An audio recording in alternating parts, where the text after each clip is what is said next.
ಕೇಳುತ್ತಿದ್ದೀರಾ ಮಾಹಿತಿ ಖಜಾನೆಯ ಕಾರ್ಯಕ್ರಮಗಳನ್ನು.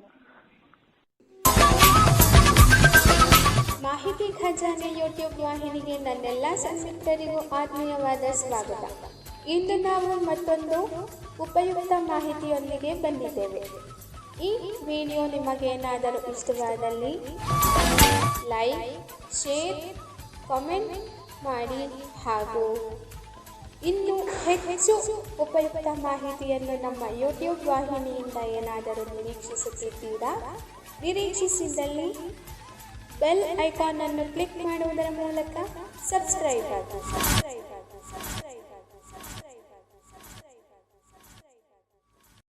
ಮತ್ತೊಮ್ಮೆ ನಾನು ಹುಟ್ಟಿದರೆ, ಬೇರೆ ಜನ್ಮ ಇದ್ದರೆ ನಾನು ಕನ್ನಡ ನಾಡಿನಲ್ಲಿ ಹುಟ್ಟಬೇಕು ಅಂತ. ಅದು ಅತಿಶಯ ಇಲ್ಲ, ಅಸತ್ಯ ಇಲ್ಲ, ಸುಳ್ಳು ಇಲ್ಲ. ನಾರದ ಶ್ರುತಿ ನೀಡಿ ತುಂಬುರ ಸ್ಮೃತಿ ಹಾಡಿ ಕೈಲಾಸವೆಲ್ಲ ನಾದೋಪಾಸನೆಯಾಗಿ. ನಾರದ ಶ್ರುತಿ ನೀಡಿ ತುಂಬುರ ಸ್ಮೃತಿ ಹಾಡಿ ಕೈಲಾಸವೆಲ್ಲ ನಾದೋಪಾಸನೆಯಾಗಿ. ಷಣ್ಮುಖ ಪ್ರಿಯ ರಾಗ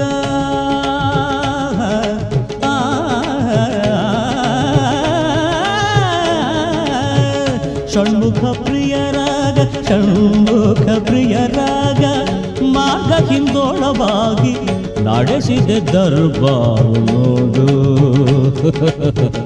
ಆಡುವೆಯ ಪಲ್ಲವಿಯ ಕೇಳುವೆಯ ಮೇಲೆ ಎಡುವೆಯ.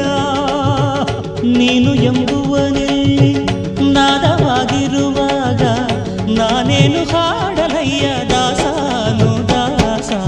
ನೀನು ನೀನೇ ಇಲ್ಲಿ ನಾನು ನಾನೇ, ನೀನು ನೀನೇ ಇಲ್ಲಿ ನಾನು ನಾನೇ. ನಮಸ್ಕಾರ ಸ್ನೇಹಿತರೆ, ಮಾಹಿತಿ ಖಜಾನೆಯ ಇವತ್ತಿನ ವಿಶೇಷ ಸಂಚಿಕೆಗೆ ಪ್ರೀತಿಯ ಸ್ವಾಗತ. ನಿಮ್ಮೊಂದಿಗೆ ನಿಮ್ಮ ಗೆಳೆಯ ಶರತ್. ಈಗ ಮೂಡಿಗಂದ ಒಂದು ಗೀತೆಯನ್ನು ಕೇಳಿದ್ರೆ ಅಲ್ವಾ ಸ್ನೇಹಿತರೆ, SP ಬಾಲಸುಬ್ರಹ್ಮಣ್ಯಂ ಅಂದರೆ ಹಾಗೇನೆ ಇಡೀ ವಿಶ್ವವೇ ನಿಬ್ಬೆರಗಾಗುವಂತಹ ಸಂಗೀತ, ಹಾಗೆ ಎಲ್ಲರ ಮೆಚ್ಚುಗೆಗೆ ಪಾತ್ರವಾದ ಒಬ್ಬರೇ ಒಬ್ಬರು ಗಾಯಕ ಅಂದರೆ ಅವರೇ SP ಬಾಲಸುಬ್ರಹ್ಮಣ್ಯಂ. ಎಷ್ಟು ಸಾರಿ ಮಾತನಾಡಿದರೂ ಕೂಡ ಮುಗಿಯದ ಕಥೆ. ಪ್ರತಿನಿತ್ಯ ರೇಡಿಯೋಗಳಲ್ಲಿ ಪ್ರಸಾರವಾಗುವ ಹಾಡುಗಳು ಇಂದಿಗೂ ಕೂಡ ಮನಮೋಹಕವಾಗಿವೆ. ಮೊದಲನೆಯದಾಗಿ SP ಬಾಲಸುಬ್ರಹ್ಮಣ್ಯಂ ಅವರು ತಮ್ಮ ಒಂದು ಗಾಯನ ಲೋಕದಲ್ಲಿ ಹಾಡಿದಂಥ ಕೆಲವೊಂದು ಹಾಡುಗಳ ಬಗ್ಗೆ ಇವತ್ತು ನಿಮ್ಮ ಮುಂದೆ ಮುಕ್ತವಾಗಿ ಮಾತನಾಡುವಂಥ ಒಂದು ಪುಟ್ಟ ಪ್ರಯತ್ನ. ಸ್ನೇಹಿತರೆ, ನಾವು ಎದೆ ತುಂಬಿ ಹಾಡಿದೆನು ಅನ್ನುವಂಥ ಒಂದು ವಿಶೇಷ ಕಾರ್ಯಕ್ರಮದ ಬಗ್ಗೆ ಕೇಳುತ್ತೇವೆ. ಡಾಕ್ಟರ್ SP ಬಾಲಸುಬ್ರಹ್ಮಣ್ಯಂ ಹಾಗೂ ಇನ್ನೂ ಹಲವು ಗಾಯಕರು ಸೇರಿ ಈ ಒಂದು ಕಾರ್ಯಕ್ರಮವನ್ನು ನಡೆಸ್ತಾ ಇದ್ದರು. ಆ ಸಂದರ್ಭದಲ್ಲಿ ಅನೇಕ ವಿದ್ಯಾರ್ಥಿನಿಯರಿಗೆ ಹಾಗೆ ಅನೇಕ ಸಂಗೀತ ಪ್ರತಿಭೆಗಳಿಗೆ ಒಂದು ಪ್ರೋತ್ಸಾಹದಾಯಕ ನುಡಿಗಳು SPB ಅವರಿಂದ ಬಂದಿತ್ತು. ಅದನ್ನು ಈಗಲೂ ಕೂಡ ನೀವು ಯೂಟ್ಯೂಬ್ನಲ್ಲಿ ಕೇಳೋದಕ್ಕೆ ಸಾಧ್ಯ ಇದೆ. ಮೊದಲನೇ ಹಾಡು ನೀನು ನೀನೇ ಇಲ್ಲಿ ನಾನು ನಾನೇ. ಈ ಒಂದು ಹಾಡನ್ನು ಇವತ್ತು ನಾವು ಮೊದಲಿಗೆ ಒಂದು ವಿಶ್ಲೇಷಣೆ ಮಾಡುವಂಥ ಪ್ರಯತ್ನವನ್ನು ಮಾಡೋಣ. ಸ್ನೇಹಿತರೆ, ಈ ಒಂದು ಹಾಡನ್ನು ಕೇಳಿದಾಗ ನಮ್ಮೆಲ್ಲರಿಗೂ ಕೂಡ ವಿಶೇಷವಾದ ಒಂದು ರೀತಿಯ ಆನಂದ, ಹಾಗೆ ಒಂದು ರೀತಿಯ ಖುಷಿ ಎಲ್ಲವೂ ಕೂಡ ನಮಗೆ ದೊರೆಯುತ್ತದೆ. ಈ ಒಂದು ಗೀತೆಯನ್ನು ಗಡಿಬಿಡಿ ಗಂಡ ಚಿತ್ರದಿಂದ ಆಯ್ದುಕೊಳ್ಳಲಾಗಿದೆ.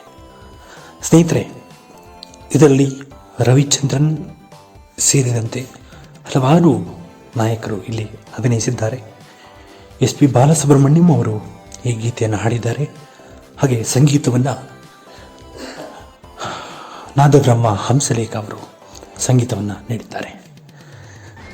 ಇಲ್ಲಿ ಪ್ರಮುಖವಾಗಿ ಇಲ್ಲಿ ಎರಡು ಧ್ವನಿಯಲ್ಲಿ SPB ಅವರು ತಾವು ಹಾಡನ್ನಾಡ್ತಾರೆ.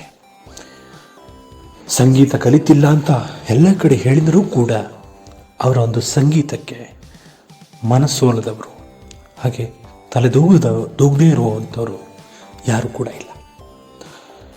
ಈ ಒಂದು ಗೀತೆಯಲ್ಲಿ ಅವರು ಪ್ರಮುಖವಾಗಿ ಸಂಗೀತದ ಜೊತೆ ಒಂದು ಆಟವನ್ನು ಆಡ್ತಾ ಇದ್ದಾರೇನೋ ಅಂತ ನಮಗನಿಸುತ್ತೆ.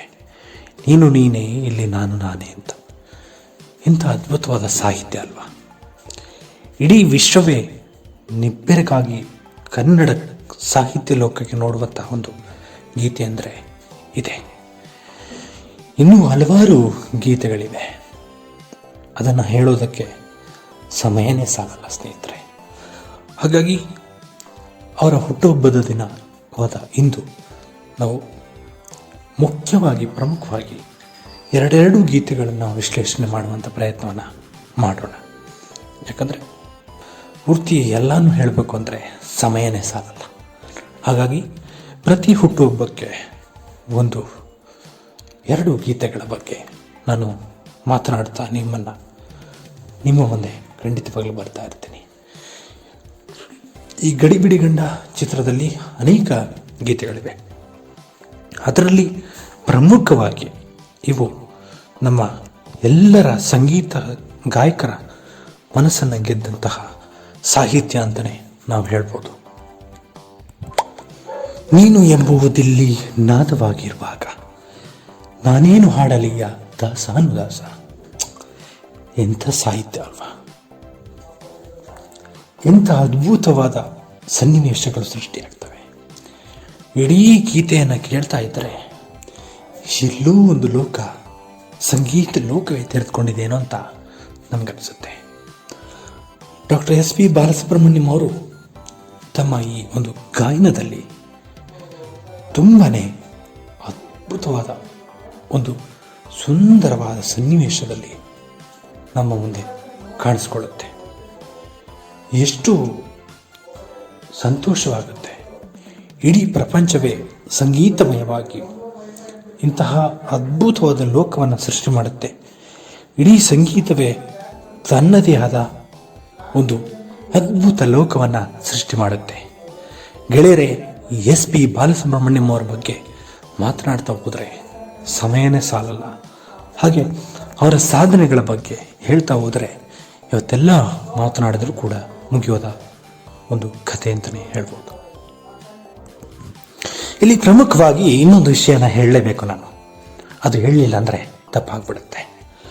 ಸ್ನೇಹಿತರೆ, ಹಲವಾರು ಗಾಯಕರು, ಸಂಗೀತವನ್ನು ಕಲಿಯುವಂಥ ವ್ಯಕ್ತಿಗಳು ಈ ಒಂದು ಗೀತೆಗಳನ್ನ ಹಾಡ್ತಾರೆ. ಕೆಲವರು ಸಕ್ಸಸ್ ಆಗ್ತಾರೆ. ಎರಡೂ ಧ್ವನಿಯಲ್ಲಿ ಒಬ್ಬರೇ ಹಾಡಬೇಕು ಅಂದರೆ ಅದು ತಮಾಷೆಯ ಮಾತಲ್ಲ.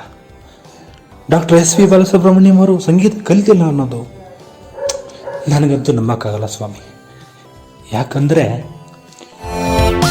ಆ ಗಾಯಕರು ನಾಯಕರಿಗೆ ಹಾಡುವಂಥ ಸನ್ನಿವೇಶಗಳು, ಆ ನಾಯಕರೇ ಹಾಡ್ತಾ ಇದ್ದಾರೇನೋ ಅನ್ನುವಂಥ ಭಾವನೆ ನಮ್ಮಲ್ಲಿ ಖಂಡಿತವಾಗ್ಲೂ ಮೂಡುತ್ತೆ. ಉದಾಹರಣೆಗೆ ಹೇಳೋದಾದರೆ,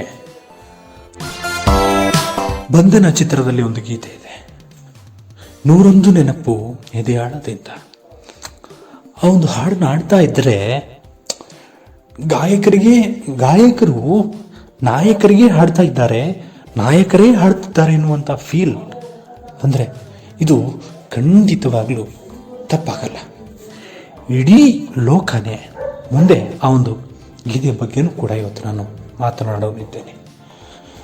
ಈಗ ಈ ಒಂದು ಗಡಿಬಿಡಿ ಗಂಡ ಚಿತ್ರದಲ್ಲಿ ಈ ಒಂದು ಅದ್ಭುತವಾದ ಗೀತೆ ಇಡೀ ಸಂಗೀತ ಲೋಕವನ್ನೇ ನಡುಗಿಸಿದಂಥ ಒಂದು ಗೀತೆ ಅಂತ ಹೇಳಿದರೆ ತಪ್ಪಾಗಲಿಕ್ಕಿಲ್ಲ. ಎರಡೂ ಧ್ವನಿಯಲ್ಲಿ ವಯಸ್ಸಾದಂಥವರ ಅಜ್ಜನ ಒಂದು ಧ್ವನಿಯಲ್ಲಿ ಹಾಗೆ ಯುವಕನ ಧ್ವನಿಯಲ್ಲಿ SP ಬಾಲಸುಬ್ರಹ್ಮಣ್ಯಂ ಹಾಡ್ತಾರೆ ಅಂದರೆ ಅದು ತಮಾಷೆ ಮಾತಾ ಸ್ವಾಮಿ. ಇನ್ನು ಚರಣಕ್ಕೆ ಬಂದರೆ ಇಡೀ ಸಂಗೀತ ಲೋಕವೇ ತೆರೆದುಕೊಳ್ಳುತ್ತೆ. ಒಂದು ನಾರದರ ಒಂದು ಕಥೆಯನ್ನು ಹೇಳ್ತಾರೆ. ಹಾಗೆ ಒಂದು ರಾಗ, ಆ ರಾಗದ ಬಗ್ಗೆ ತಮ್ಮದೇ ಆದ ಒಂದು ಸಾಹಿತ್ಯದ ಮೂಲಕ ಅದನ್ನು ವ್ಯಕ್ತಪಡಿಸುವಂಥದ್ದು. ಅದ್ಭುತವಾದ ಒಂದು ಸೃಷ್ಟಿ ಅಂತಲೇ ಹೇಳ್ಬೋದು. ಯಾಕಂದರೆ ಈ ಒಂದು ಗೀತೆಯ ರಚನೆಯನ್ನು ನೋಡಿದ್ರೆ ತುಂಬಾ ಕಷ್ಟ ಆಗುತ್ತೆ ಹಾಡೋದಕ್ಕೆ. ಆದರೂ ಕೂಡ SPB ಅವರು ಈ ಗೀತೆಯನ್ನು ಹಾಡಿ ಉತ್ತಮವಾದ ಒಂದು ಸಂಗೀತ ನಾದವನ್ನು ತಮ್ಮ ಧ್ವನಿಯ ಮೂಲಕ ಹೊರಡಿಸಿದ್ದಾರೆ. ಡಾಕ್ಟರ್ SPB ಅವರು ಈ ಒಂದು ಗೀತೆಯಲ್ಲಿ ಹಲವಾರು ಸನ್ನಿವೇಶಗಳು ಬಂದಾಗಲೂ ಕೂಡ ತಾವು ಧ್ವನಿ ಮುದ್ರಿಸುವಂಥ ಸಂದರ್ಭದಲ್ಲಿ ತಾವು ಅನುಭವಿಸಿದ ಅಂದರೆ ಸವಾಲುಗಳು ಎಲ್ಲವನ್ನು ಕೂಡ ಅವರು ನಮ್ಮ ಎದೆತುಂಬಿ ಹಾಡಿದನು ಸಂಚಿಕೆಯಲ್ಲಿ ಹೇಳಿದ್ದಾರೆ. ಅದನ್ನು ಕೂಡ ನೀವು ಕೇಳಬಹುದು. ಅಲ್ಲಿ ಕೂಡ ಈ ಗೀತೆಯ ಬಗ್ಗೆ ಅವರ ಒಂದು ಅನಿಸಿಕೆಗಳು, ಹಾಗೆ ಅವರನ್ನು ವೀಕೆಂಡ್ ವಿತ್ ರಮೇಶ್ ಕಾರ್ಯಕ್ರಮದಲ್ಲೂ ಕೂಡ ಅವ್ರನ್ನ ಸಂದರ್ಶನ ಮಾಡಿದರು. ಆ ಸಂದರ್ಭದಲ್ಲಿಯೂ ಕೂಡ ಎಲ್ಲ ಗೀತೆಗಳ ಬಗ್ಗೆ, ಒಂದಷ್ಟು ಗೀತೆಗಳ ಬಗ್ಗೆ ಅವರು ತಮ್ಮ ಅನಿಸಿಕೆಗಳನ್ನು ಹಂಚಿಕೊಂಡಿದ್ದಾರೆ. ಅವು ಇಡೀ ಒಂದು ಸಮಾಜದಲ್ಲಿ ಹಲವಾರು ಸಂಗೀತ ಪ್ರಕಾರಗಳು ಇದೆ. ಆ ಸಂಗೀತ ಪ್ರಕಾರಗಳಲ್ಲಿ ಅವರು ಹಾಡುವಂಥ ಹಾಡುಗಳು ಇವತ್ತಿಗೂ ಕೂಡ ಮನಮೋಹಕ ಅನಿಸುತ್ತೆ. ಇನ್ನೂ ಒಂದಷ್ಟು ದಿನ ಬದುಕಬಹುದು ಏನೋ ಅನ್ನುವಂಥ ಆಸೆ ಪ್ರತಿಯೊಬ್ಬರಲ್ಲೂ ಇತ್ತು. ಆದರೆ ದೈವಲೀಲೆ ಏನೋ ಗೊತ್ತಿಲ್ಲ, ಅವರನ್ನು ದೈವ ನಮ್ಮಿಂದ ದೂರ ಮಾಡಿದ. ಆದರೂ ಕೂಡ ಇವತ್ತಿಗೂ ಕೂಡ ಅವರು ಗೀತೆಯ ಮೂಲಕ, ಅವರ ಹಾಡುಗಳ ಮೂಲಕ ನಮ್ಮೆಲ್ಲರ ಜೊತೆಯಾಗಿದ್ದಾರೆ ಹೇಳೋದಕ್ಕೆ ತುಂಬ ಖುಷಿಯಾಗುತ್ತೆ. ಷಣ್ಮುಖ ಪ್ರಿಯ ರಾಗದ ಬಗ್ಗೆ ಇಲ್ಲಿ ಪ್ರಮುಖವಾಗಿ ವರ್ಣಿಸ್ತಾರೆ. ಷಣ್ಮುಖ ಪ್ರಿಯ ರಾಗ, ಆ ಒಂದು ರಾಗದ ಛಾಯೆ ಎಲ್ಲವನ್ನು ಕೂಡ ಈ ಒಂದು ಗೀತೆಯಲ್ಲಿ ವರ್ಣಿಸ್ತಾರೆ. ಈ ಚರಣದ ಕೊನೆಯಲ್ಲಿ ಅವರು ಹೇಳುವಂತಹ ಒಂದು ಸಾಲುಗಳು ಇವತ್ತಿಗೂ ಕೂಡ ಎಲ್ಲರನ್ನ ತಲ್ಲಣಗೊಳಿಸುತ್ತೆ. ಹೇಳುವೆಯಾ ಮೇಲೆ ಹೇಳುವೆಯಾ, ಆಡುವೆಯ ಪಲ್ಲವಿ ಹಾಡುವೆಯ. ಆ ಸವಾಲು ನಾನೇ ಎನ್ನುವಂಥ ಮೆರೆಯುವಂಥವರಿಗೆ ಒಳ್ಳೆಯ ಒಂದು ಪಾಠ ಅಂತಲೇ ಇದನ್ನು ಹೇಳ್ಬೋದು. ಇವತ್ತಿಗೂ ಕೂಡ ಈ ಗೀತೆಯನ್ನು ಕೇಳಿದಾಗ ಎಲ್ಲನೂ ಕೂಡ ನಾವು ಮರೆತು ಬಿಡ್ತೀವಿ. ನಾವು ವಾಸ್ತವ ಸ್ಥಿತಿಯನ್ನೇ ಮರೆತು ಬಿಡ್ತೀವಿ. ಅಷ್ಟೊಂದು ತಲ್ಲೀನರಾಗಿ ಗೀತೆಯನ್ನು ಕೇಳೋದ್ರ ಮೂಲಕ ಇಡೀ ಸಂಗೀತ ಲೋಕವನ್ನೇ ನಾವು ನಮ್ಮ ಹತ್ರ ತೆಗೆದುಕೊಂಡು ಬರ್ತೀವಿ. ಹಾಗೆ ಅವರ ಗಾಯನನೇ ನಮ್ಮನ್ನು ಆ ಒಂದು ಸಂಗೀತ ಲೋಕಕ್ಕೆ ಕರೆದೊಯ್ಯುತ್ತೆ ಅಂತ ಹೇಳಿದ್ರೆ ತಪ್ಪಾಗಲಾರದು. ಎರಡನೇ ಒಂದು ಚರಣದಲ್ಲಿ ಇಡೀ ದೈವ ಲೋಕವನ್ನೇ ನಮ್ಮ ಮುಂದೆ ತೆರೆದಿಡ್ತಾರೆ. ಈಶ್ವರನ ಒಂದು ನಾದವನ್ನು ಮೀಟುವಂತಹ ಒಂದು ಹಾಡು ಇದು. ಇಡೀ ಸಂಗೀತದಲ್ಲಿ ಶಾರದಾಂಬೆ, ಹಾಗೆ ಸರಸ್ವತಿ, ಈಶ್ವರ, ಇಡೀ ಒಂದು ಸಂಗೀತದ ಬಾಲಪಾಠವನ್ನು ಕಲಿಯುವಂಥ ಸಂದರ್ಭದಲ್ಲಿ ಸರಸ್ವತಿಯ ಒಂದು ಸ್ತುತಿಯಿಂದ ಏನು ಸಂಗೀತ ಪಾಠವನ್ನು ಪ್ರಾರಂಭ ಮಾಡುತ್ತಾರೆ, ಆ ಒಂದು ಸನ್ನಿವೇಶವನ್ನು ಕೂಡ ಇಲ್ಲಿ ನೆನಪು ಮಾಡಿದ್ದಾರೆ.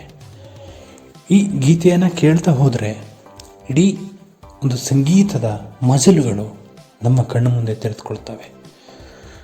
ಅವರು ಹಾಡುವಂತಹ ಒಂದು ಶೈಲಿ, ಆ ಯುವಕನ ಒಂದು ಪಾತ್ರದಲ್ಲಿ ಅವರು ಹಾಡುವಂಥ ಶೈಲಿ, ಹಾಗೆ ವಯಸ್ಸಾದಂಥವರ ಒಂದು ಪಾತ್ರದಲ್ಲಿ ಹಾಡುವಂಥ ಶೈಲಿ, ಇವೆರಡನ್ನು ಗಮನಿಸಿದಾಗ ನಾವು ಒಂದು ರೀತಿಯ ಭಾವುಕತೆಗೆ ಒಳಗಾಗ್ತೀವಿ.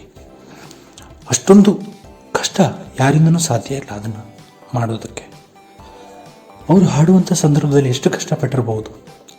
ಇವತ್ತು ನಾವು ಇಂಪಾಗಿ ಅದನ್ನು ಕೇಳ್ತೇವೆ, ಆದರೆ ಅದನ್ನು ಹಾಡುವಂಥ ಶೈಲಿ ಹೇಗಿರ್ಬೋದು, ಎಷ್ಟು ಕಷ್ಟಪಟ್ಟಿರ್ಬೋದು ಅಂತ ಯೋಚನೆ ಮಾಡಿದ್ರೆ ಅದನ್ನು ನಮ್ಮಿಂದ ವರ್ಣಿಸೋದಕ್ಕೆ ಸಾಧ್ಯ ಇಲ್ಲ.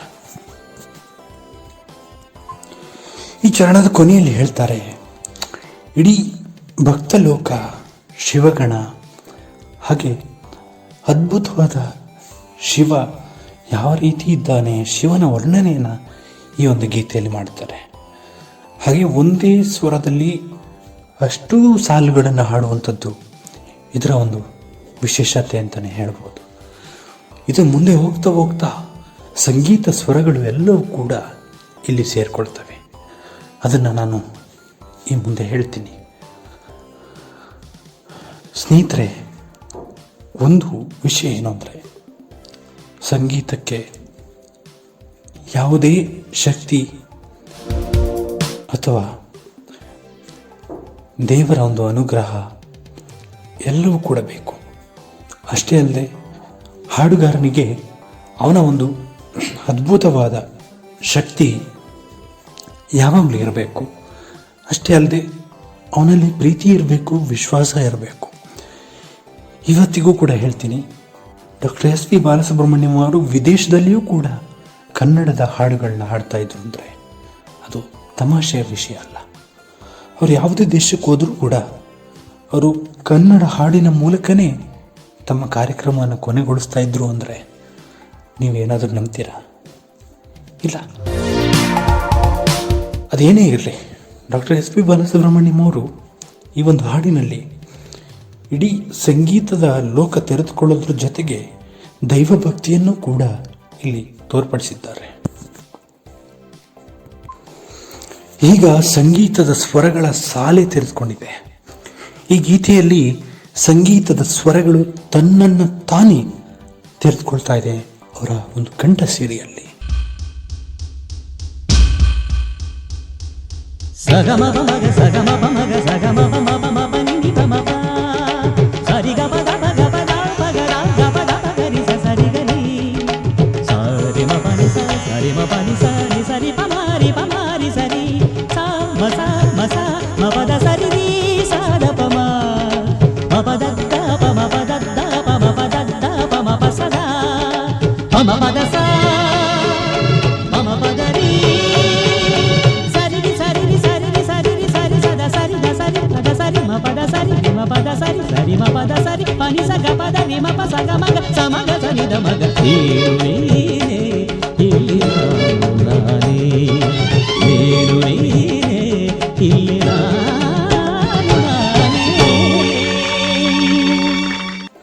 ಅದನ್ನು ಕೇಳಿದವ್ರು ಮಾತ್ರ ಅದರ ಬಗ್ಗೆ ಗೊತ್ತಿರುತ್ತೆ.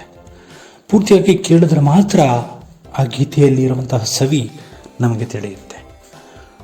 ಅರ್ಧ ಕೇಳಿದ್ರೆ ಖಂಡಿತವಾಗ್ಲೂ ಅದರಲ್ಲಿರುವಂಥ ಸವಿ ನಮಗೆ ಗೊತ್ತಾಗಲ್ಲ. ಕೊನೆಯಲ್ಲಿ ಹೋಗ್ತಾ ಸಂಗೀತದ ಸ್ವರಗಳು ಒಂದಕ್ಕೊಂದು ತೆರೆದುಕೊಳ್ತಾನೆ ಇದೆ, ಮುಗಿತಾನೇ ಇಲ್ಲ ಸಾಹಿತ್ಯ. ಆ ಸಂಗೀತದ ಸ್ವರಗಳು ಒಂದಕ್ಕೊಂದು ಹೇಗೆ ಹೆಣೆದುಕೊಂಡಿದೆ ಅಂದರೆ ಡಾಕ್ಟರ್ ಎಸ್ ಪಿ ಬಾಲಸುಬ್ರಹ್ಮಣ್ಯಂ ಅವರಿಗೆ ಕೇಳಿ ಮಾಡಿಸಿದಂಥ ಗೀತೆ ಅಂತ ಹೇಳೋದಕ್ಕೆ ನನಗೆ ಯಾವ ಅತಿಶಯೋಕ್ತಿಯೂ ಇಲ್ಲ ಸ್ನೇಹಿತರೆ. ಇದು ಡಾಕ್ಟರ್ ಎಸ್ ಪಿ ಬಿ ಅವರ ಒಂದು ಅದ್ಭುತವಾದ ಗಾಯನಕ್ಕೆ ನಾನು ಹೇಳುವಂತಹ ಒಂದು ಮಾತು. ಅಷ್ಟೇ ಅಲ್ಲದೆ ಇಡೀ ಕನ್ನಡ ಸಾಹಿತ್ಯ, ಕನ್ನಡ ಲೋಕನೆ ಅವರ ಒಂದು ಈ ಗೀತೆಗೆ ತಲೆದೂಗುತ್ತೆ. ಅದನ್ನು ನೀವು ಕೂಡ ಕೇಳಿ ಆನಂದಿಸ್ಬೋದು. ಆದರೆ ಯೂಟ್ಯೂಬ್ ನಿಯಮಾನುಸಾರ ಇಲ್ಲಿ ಯೂಟ್ಯೂಬ್ನಲ್ಲಿ ಅದನ್ನು ಪ್ರಸಾರ ಮಾಡುವ ಹಾಗಿಲ್ಲ. ಹಾಗಾಗಿ ನೀವೇ ಇದನ್ನು ಕೇಳಿ ಆನಂದಿಸ್ಬೋದು. ಅದರ ಕೆಲವೊಂದು ತುಣುಕುಗಳನ್ನ ಇಲ್ಲಿ ಪ್ರಸಾರ ಮಾಡಿರ್ತೀನಿ ಆದರೂ ಕೂಡ. ಸೊ ನೀವು ಕೂಡ ಆನಂದಿಸ್ಬೋದು ಸ್ನೇಹಿತರೆ. ಇವತ್ತು ಅವರ ಜನ್ಮದಿನ, ಡಾಕ್ಟರ್ ಎಸ್ ಪಿ ಬಾಲಸುಬ್ರಹ್ಮಣ್ಯಂ ಅವರ ಜನ್ಮದಿನದ ಪ್ರಯುಕ್ತ ಈ ಒಂದು ವಿಶೇಷ ಕಾರ್ಯಕ್ರಮ ಡಾಕ್ಟರ್ ಎಸ್ ಪಿ ಬಿ ಅವರ ನೆನಪಿನಲ್ಲಿ ಸಂಗೀತದ ಸ್ವರದೊಂದಿಗೆ ಗೀತೆ ಕೊನೆಯಾಗುತ್ತೆ. ಈಗ ಮುಂದಿನ ಒಂದು ಗೀತೆಯ ಬಗ್ಗೆ ಮಾತನಾಡೋಣ. ಇದು ಬಂಧನ ಚಿತ್ರದ ಒಂದು ಗೀತೆ. ಎಲ್ಲ ಪ್ರೇಮಿಗಳಿಗೂ ಕೂಡ ಒಂದು ರೀತಿಯ ಬಾಗಿಲು ತೆರೆದಂಥ ಗೀತೆ ಅಂದರೆ ತಪ್ಪಾಗಲಿಕ್ಕಿಲ್ಲ. ತುಟಿ ಮೇಲೆ ಬಂದಂಥ ಮಾತೊಂದೆ ಒಂದು, ಎದೆಯಲ್ಲಿ ಉಳಿದಿದ್ದು 301.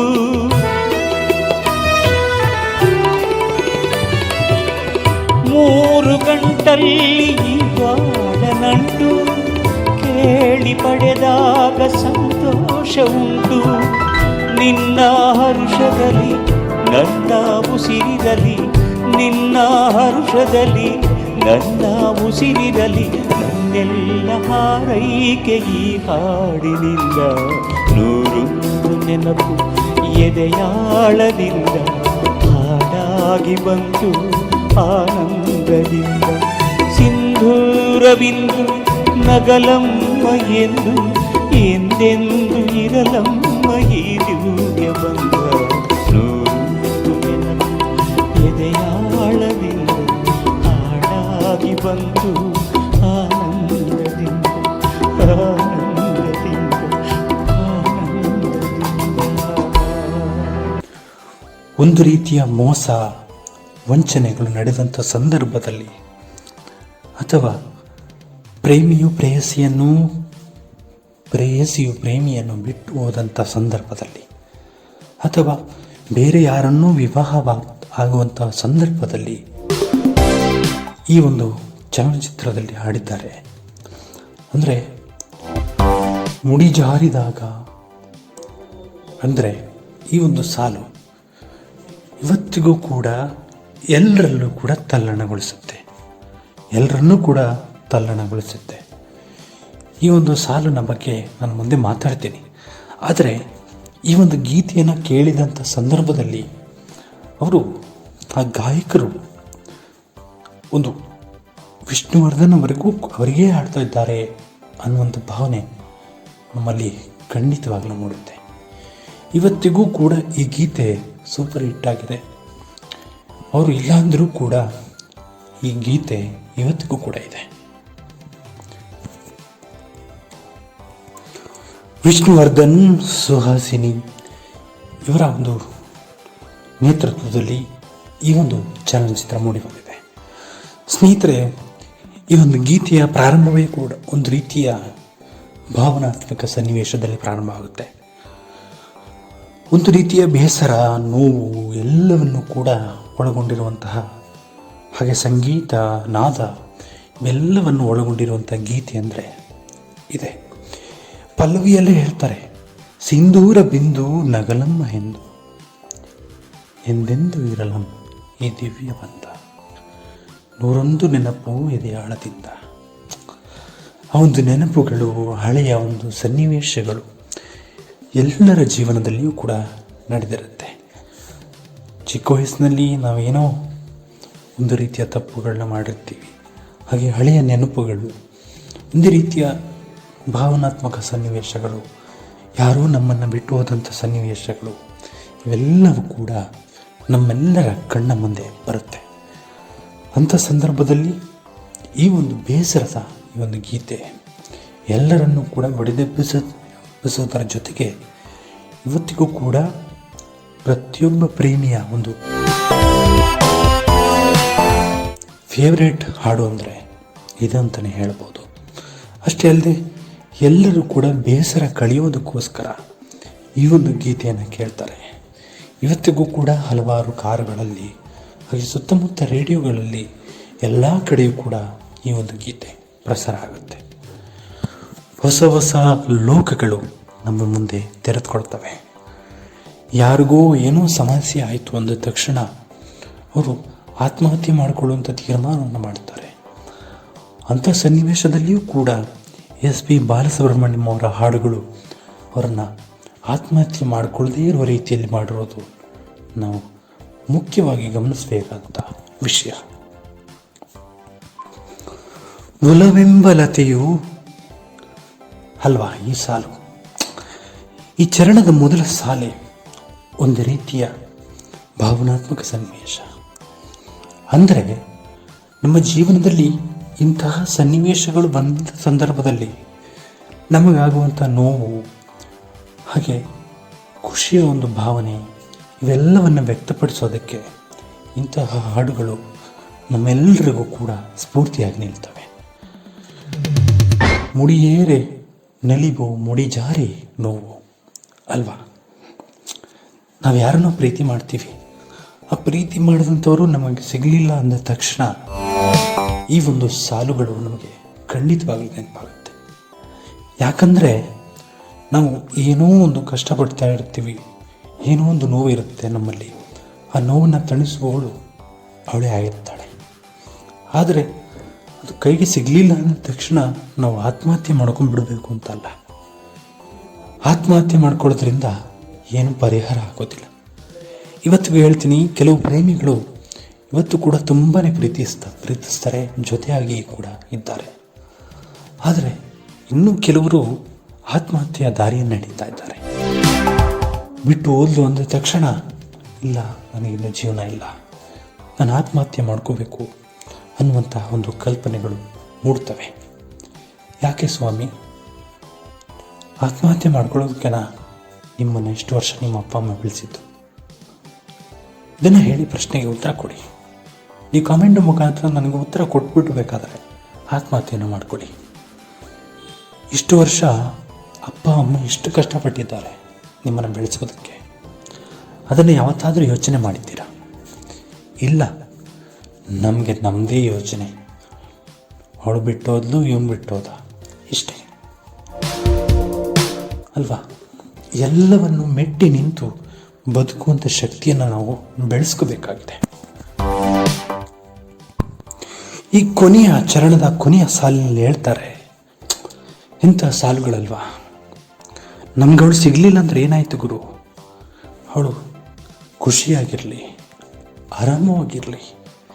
ಈ ಹಾಡಿನ ಮೂಲಕ ಅವಳಿಗೆ ನಾನು ಶುಭವನ್ನು ಕೋರುತ್ತೇನೆ ಅಂತ ಹೇಳ್ತಾರೆ.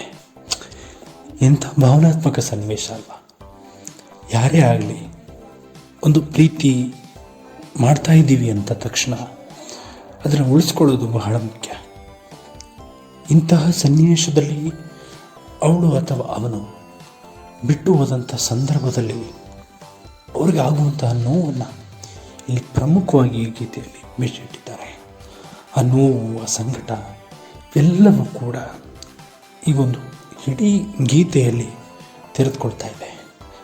ಒಂದೊಂದು ಚರಣವೂ ಕೂಡ ಒಂದೊಂದು ಕಥೆಯನ್ನು ಹೇಳ್ತವೆ. ಹೊಸ ಹೊಸ ವಿಷಯಗಳ ಸರಮಾಲೆಯಾಗಿ ನಮ್ಮ ಮುಂದೆ ನಿಲ್ತವೆ. ಇದನ್ನು ಪ್ರತಿಯೊಬ್ಬರು ಕೂಡ ಗಮನಿಸಬೇಕಾದಂಥ ವಿಷಯ. ಈ ಚರಣದಲ್ಲಿಯೂ ಕೂಡ ಒಂದು ರೀತಿಯ ಭಾವನಾತ್ಮಕ ಸನ್ನಿವೇಶ. ಈ ಗೀತೆಯ ಪೂರ್ತಿ ಭಾವನಾತ್ಮಕ ಸನ್ನಿವೇಶ ತೆರೆದುಕೊಳ್ತಾನೇ ಇದೆ ಸ್ನೇಹಿತರೆ. ತುಟಿ ಮೇಲೆ ಬಂದಂಥ ಮಾತೊಂದೇ ಒಂದು ಅಲ್ವಾ? ಏನೊಂದು ಹೇಳಬೇಕು ಅಂತ ಅನಿಸುತ್ತೆ. ಪ್ರೇಮಿ ಪ್ರೇಯಸಿಗೆ, ಪ್ರೇಯಸಿ ಪ್ರೇಮಿಗೆ ಏನೋ ಒಂದು ಹೇಳಬೇಕು ಅನ್ನೋ ಆಸೆ ಪ್ರತಿಯೊಬ್ಬರಲ್ಲೂ ಇರುತ್ತೆ. ಆದರೆ ನಡು ನೀರಿನಲ್ಲಿ ಕೈಕೊಟ್ಟು ಬಿಟ್ಟು ಹೋದಂಥ ಸಂದರ್ಭದಲ್ಲಿ ಆಗುವಂಥ ನೋವು, ಆ ಒಂದು ಸಂಕಟ ಇವೆಲ್ಲವೂ ಕೂಡ ಇಲ್ಲಿ ತೆರೆದುಕೊಳ್ತಾ ಇದೆ. ಏನೇ ಒಂದು ಕಷ್ಟ ಇದ್ದರೂ ಕೂಡ ಒಂದು ಪ್ರೀತಿ ಅಂದ ತಕ್ಷಣ ಅದು ಸಮಯದ ಕೈಗೊಂಬೆ ಆಗಬಾರ್ದು. ಇಡೀ ಪ್ರಪಂಚವೇ ಮೆಚ್ಚುವಂತಹ ಪ್ರೀತಿ ನಿಮ್ಮದಾಗಬೇಕು. ಯಾಕಂದರೆ ಇವತ್ತು ಜಾತಿಯ ಒಂದು ನೆಪದಲ್ಲಿ ಪ್ರೀತಿ ಮುರಿದು ಹೋಗ್ತಾ ಇದೆ. ಪ್ರೀತಿಗೆ ಬೆಲೆನೇ ಇಲ್ಲ. ಆದರೂ ಕೂಡ ಕೆಲವು ಕಡೆ ಇವತ್ತಿಗೂ ಕೂಡ ಒಂದು ರೀತಿಯ ಧರ್ಮವನ್ನು, ಜಾತಿಯನ್ನು ಮೀರಿದಂತಹ ಪ್ರೇಮ ಇವತ್ತಿಗೂ ಕೂಡ ಪ್ರತಿಯೊಬ್ಬರಲ್ಲೂ ಕೂಡ ಬೆಳೀತಾ ಇದೆ. ಇವತ್ತಿಗೂ ಹಿಂದೆ ಇದ್ದಂಥ ಪರಿಸ್ಥಿತಿ ಇಂದಿಗೂ ಕೂಡ ಇಲ್ಲ, ಕೆಲವು ಕಡೆ ಇದೆ. ಆದರೂ ಕೂಡ ಒಂದು ಗ್ರಾಮೀಣ ಪ್ರದೇಶಗಳಲ್ಲಿ ಕೆಲವು ಕಡೆ ಇವತ್ತಿಗೂ ಕೂಡ ಒಂದು ಸನ್ನಿವೇಶಗಳು ಇದ್ದೇ ಇದೆ. ಅದೇನೇ ಇರಲಿ ಸ್ನೇಹಿತರೆ, ಒಂದು ಪ್ರೀತಿ ಅಂದ ತಕ್ಷಣ ಅದನ್ನು ಉಳಿಸ್ಕೊಂಡು ಬೆಳೆಸಿಕೊಂಡು ಹಾಗೆ ಒಬ್ಬರಿಗೊಬ್ಬರು ಅರಿತುಕೊಂಡು ಬದುಕಿದಾಗ ಮಾತ್ರ ಜೀವನ ಸಾರ್ಥಕ ಅಂತ ನನಗನ್ನಿಸುತ್ತೆ. ಈ ಗೀತೆಯ ಕೊನೆಯ ಒಂದು ಹಂತದಲ್ಲಿ ಹೇಳ್ತಾರೆ, 3 ಗಂಟಲ್ಲಿ ಈ ಬಾಳ ನಂಟು ಕೇಳಿ ಪಡೆದಾಗ ಸಂತೋಷ ಉಂಟು ಅಲ್ವಾ? ಹೌದು, ಮದುವೆ ಅನ್ನೋದು ಸುಮ್ಮನೆ ಒಂದು ಮಾತುಗೆ ವಿಷಯ ಅಲ್ಲ. ನಾವು ಹೆಣ್ಣನ್ನು ಕೇಳಿ ಒಂದು ಶಾಸ್ತ್ರೋಕ್ತವಾಗಿ ಆಗುವಂಥ ವಿವಾಹ ಇವತ್ತಿಗೂ ಕೂಡ ಭಾವನವಾಗ್ತಾ ಇದೆ. ಎಲ್ಲೆಡೆಯೂ ಕೂಡ ಬಾಲ್ಯ ವಿವಾಹಗಳು ಹೆಚ್ಚಾಗ್ತಾ ಇದೆ. ಸಣ್ಣ ಸಣ್ಣ ವಯಸ್ಸಿಗೆ ಹೆಣ್ಣು ಮಕ್ಕಳನ್ನು ತಮ್ಮ ಶಿಕ್ಷಣದಿಂದ ವಂಚಿತರನ್ನು ಮಾಡಿ ಇವತ್ತಿಗೂ ಕೂಡ ಬಾಲ್ಯ ವಿವಾಹವನ್ನು ಮಾಡ್ತಾ ಇದ್ದಾರೆ. ಆದರೆ ಕಾನೂನುಗಳು ಇದ್ದರೂ ಕೂಡ ಅದನ್ನು ಧಿಕ್ಕರಿಸಿ ಅವರು ವಿವಾಹವನ್ನು ಮಾಡ್ತಾ ಇರೋದು ನನಗಂತೂ ತುಂಬ ಬೇಸರದ ವಿಷಯ ಅಂತ ಅನಿಸುತ್ತೆ. ಇಲ್ಲಿ ಯಾವುದೇ ವ್ಯಕ್ತಿಯನ್ನಾಗಲಿ ಯಾರನ್ನಾಗಲಿ ನಾನು ಇಲ್ಲಿ ಹೇಳ್ತಾ ಇಲ್ಲ, ನಾನು ಇರುವಂಥ ವಾಸ್ತವ ಸ್ಥಿತಿಯ ಬಗ್ಗೆ ಮಾತ್ರ ಇಲ್ಲಿ ಹೇಳ್ತಾ ಇದ್ದೇನೆ.